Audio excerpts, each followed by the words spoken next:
Es un trabajo que evidentemente te mancha, es decir, no conozco a nadie que salga de una experiencia como esta exactamente igual que entró. Es un trabajo que te va a doler y te va a manchar, digo, porque hay una serie de cosas que vas a ver que te van a... No es tanto el recuerdo de una persona muerta o así, es que te va a poner en situaciones moralmente difíciles de resolver o con las que vivir. Es decir, sobre todo cuando abandonas un poco la certeza moral de estar un tanto de las víctimas y te aproximas pues al victimario, porque te vas a hacer preguntas y vas a pensar, te vas a dar cuenta que la distancia que media entre él y tú, ¿no? En esa persona que mata, que consume, al que el mundo puede conocer como asesino, pues a veces no es tan grande como la que a uno le gustaría, ¿no? Yo creo que de alguna forma todos estamos algo tocados. Unos lo niegan, otros no lo niegan. Y después también yo creo que lo que más te afecta es la sensación de soledad.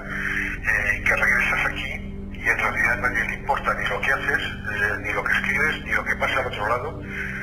Y después, pues tus jefes pues piensan que en realidad tú lo que has hecho es meterte en las vacaciones, ¿no? Con el tiempo, si te das cuenta que es como una gota mala, conflicto a conflicto, persona a persona, desgracia a desgracia, sí te van dejando una huella, te van dejando un pozo. Hubo un trabajo muy interesante de un psiquiatra, creo que era canadiense, un trabajo sobre periodistas anglosajones exclusivamente, y llegó a la conclusión pues, que un número muy elevado, ahora no recuerdo si era 25% o más, tenían shock postraumático.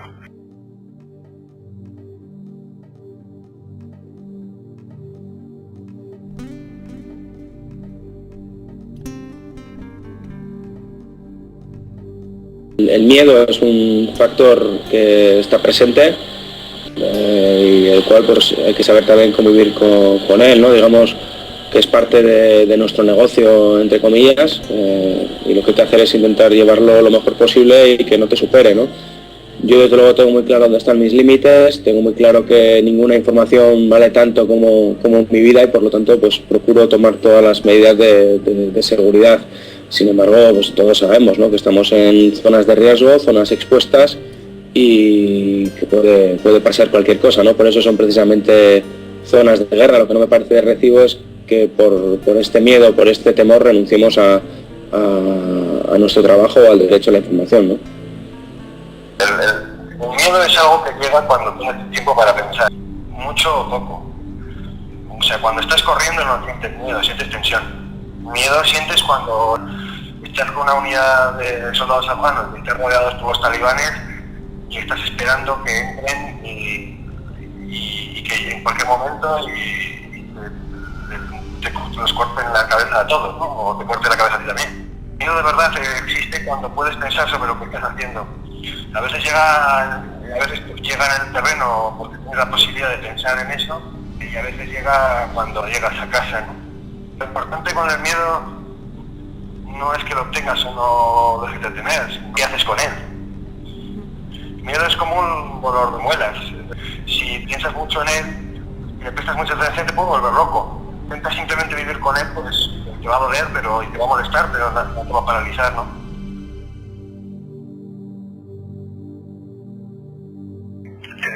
En la primera descarga digamos, de presión psicológica o como lo quieras llamar, es el poder escribir lo que estás viendo o lo que te están contando. Los fotógrafos están protegidos por la cámara, pero Robert Capa decía que a veces los negativos se duplican en el cerebro. Nosotros los que escribimos, no nos protegemos con nada, pero tienes la posibilidad de escribir. Pero somos enviados, delegados de esa sociedad y en esa realidad. Y esa realidad a la que vamos para contarla a esta sociedad nos ha capturado tanto que no somos capaces de comunicarnos con la gente que viene del mismo lugar que nosotros. Si ya no sabemos de las preocupaciones del día a día, es que no servimos ya como periodistas, ¿sabes?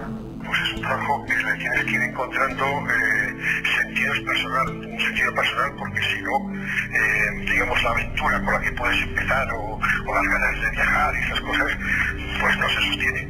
Y al final lo que encuentras es que es un trabajo que te permite ver las cosas cerca, toparte o hablar con gente real, con gente con problemas reales, gente que te permite vivir su vida de alguna forma.